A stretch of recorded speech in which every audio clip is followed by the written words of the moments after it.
ആ ഞാനിന്ന് ചെറിയൊരു വിഷയം പറയാനാണ്. അതായത് മഹാബോധി മഹാവിഹാർ എന്ന് പറഞ്ഞ സ്ഥലം ബോധഗയ, നമ്മളൊക്കെ കേട്ടിട്ടുണ്ടാവും. ബുദ്ധനുമായി ബന്ധപ്പെട്ട സ്ഥലമാണ് ബോധഗയ. അപ്പോൾ സ്വാതന്ത്ര്യം നമുക്ക് കിട്ടുന്നതിന് മുമ്പ് തുടങ്ങിയിട്ട് അവിടെ നിലനിൽക്കുന്നൊരു കേസാണ്. അവിടെ ശിവലിംഗം വെച്ച് പൂജ തുടങ്ങി.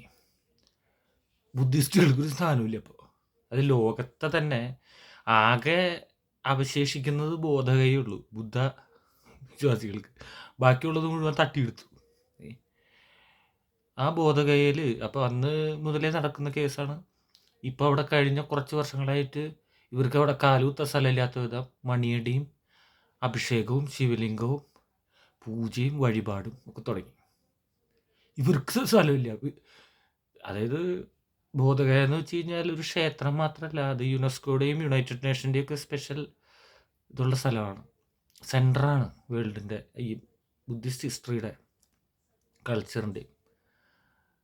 അതും ഇപ്പോൾ കൈയടക്കി വെച്ചേക്കാണ്. അപ്പോൾ അതുമായിട്ട് ബന്ധപ്പെട്ട് പലതരത്തിലുള്ള സുപ്രീം കോടതിയിൽ മുന്നോട്ട് പോവാണ്. എൻ്റെ മൂവ്മെൻറ്റുകൾ വരികയാണ്. അപ്പം ഞാൻ അതുമായിട്ട് അറിയുന്ന ആളുകളായിട്ടൊക്കെ സംസാരിച്ചപ്പോൾ ബന്ധപ്പെട്ടപ്പോൾ പറഞ്ഞ കാര്യങ്ങൾ വെച്ചിട്ടാണ് എൻ്റെ ഭാഗത്തുനിന്ന് ഞാൻ പല വീഡിയോകളും അപ്ലോഡ് ചെയ്തത് ന്യൂസുകളിലായിട്ട്. നിങ്ങളൊന്ന് ആലോചിച്ച് നോക്കുക. ഇത്രയും 10,000-കണക്കിന് ക്ഷേത്രങ്ങൾ, ഇതൊന്നും വേണമെന്ന് പറഞ്ഞാൽ അവരിപ്പോഴും ബഹളം ഉണ്ടാക്കുന്നില്ല. അതിൻ്റെ ആർക്കിയോളജിക്കൽ എവിഡൻസ് എടുക്കാൻ പോയതൊക്കെ അവർക്ക് ബുദ്ധിസ്റ്റുകൾക്ക് തിരിച്ചു കൊടുക്കേണ്ടി വരും. അവരതിന് പോയിട്ടില്ല, മുതിർന്നിട്ടില്ല, ഇപ്പോഴും ഒരു അലമ്പുണ്ടാക്കാൻ നടന്നിട്ടില്ല. അവർ കൊടുത്തേക്കണ സ്റ്റേറ്റ്മെൻറ്റ് ഞങ്ങൾക്ക് ഇത് തിരിച്ചു കിട്ടണമെന്നൊന്നുമില്ല. എന്തെങ്കിലും നിങ്ങൾക്കത് എടുക്കാനാണെങ്കിൽ ഗവൺമെൻറ് ഏറ്റെടുത്ത് അതിനെ മ്യൂസിയം ആക്കിയാൽ മതി, സംരക്ഷിച്ചാൽ മതി എന്നവർ പറയുന്നത്.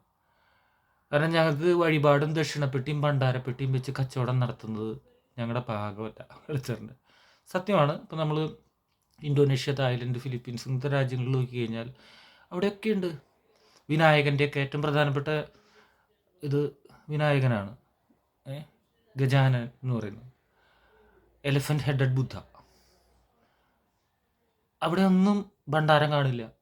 എല്ലാ സ്ട്രീറ്റുകളിലും ഉണ്ട് പഴയ പ്രാചീനമായ വിനായകൻ്റെ ഇതുകൾ. ഇവിടെയാണെങ്കിൽ ഏതെങ്കിലും ഒരു നമ്പൂരി അവിടെ ഇരുന്ന് ഭണ്ഡാരപ്പെട്ടി വെച്ച് വഴിപാടും തുടങ്ങും. അപ്പോൾ ആ പണിക്ക് ഞങ്ങളില്ല. പക്ഷെ ഞങ്ങൾക്ക് ബോധഗയെങ്കിലും ഞങ്ങളുടേതായിട്ട് വേണം.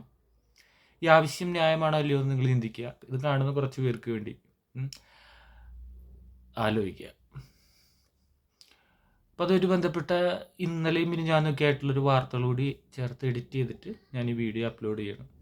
ഒന്ന് ആലോചിക്കുക എന്താണ് നാടിൻ്റെ അവസ്ഥ എന്നുള്ളത്.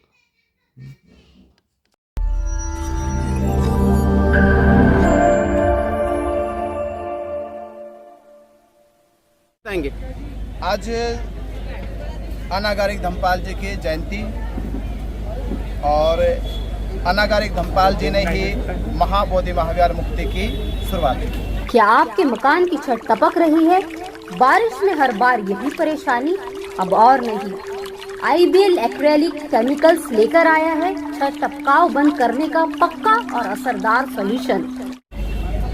आज 134 वर्ष के बाद जब भारत के बौद्ध जागरूक हो रहे, तो ये श्रेय जाता है अनागारिक धम्पाल जी को, और उनकी जयंती पर हम उनको ये श्रेय समर्पित भावना से, अपने चित्त भाव से उनको स्मरण करते हैं, वंदन करते हैं कि उनके द्वारा ये पवित्र आंदोलन भारत की भूमि पर महाबोधि महाविहार मुक्ति के लिए आज से 134 वर्ष पहले चलाया गया।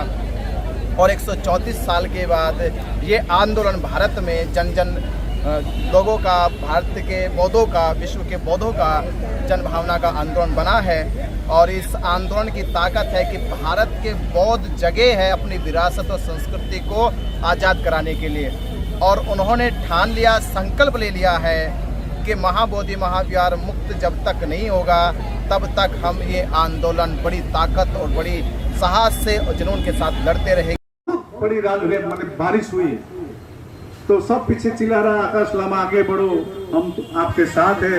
एक वहाँ पर है हमारे कार्यकर्ता अनिरुद्ध जी, लामा जी बैठते हैं शेड में। हमने कहा नहीं चलिए, बारिश में भी बड़ी रात मतलब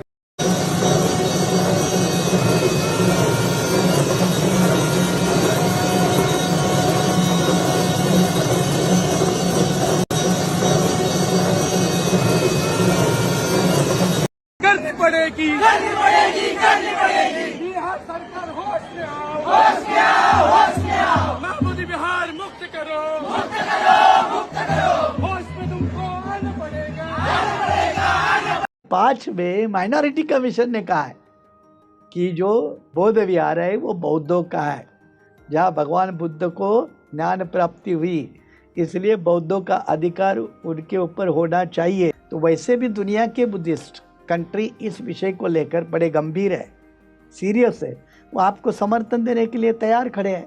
सिर्फ यहाँ के लोगों की एक नई चेतना इतनी बड़ी लेवल पे होनी चाहिए कि दुनिया के और यूनाइटेड नेशंस ने जो जागतिक हिस्टोरिकल प्लेसेस है, मतलब ऐतिहासिक वारसा, हाँ जी, स्थल प्लेसेस, उसमें बोधगया को शामिल किया। महाबोधि महाविहार, ये विषय विगत कुछ दिनों से भारत में सुर्खियों में बना है। हम इसी विषय पे बात करते हैं माननीय डॉक्टर सुरेश माने सर से, जो देश और विदेश के तमाम बिंदुओं को और न्यूज़ को पे अपनी नज़र और अपना क्रिटिक्स और अपना विश्लेषण देते हैं। सर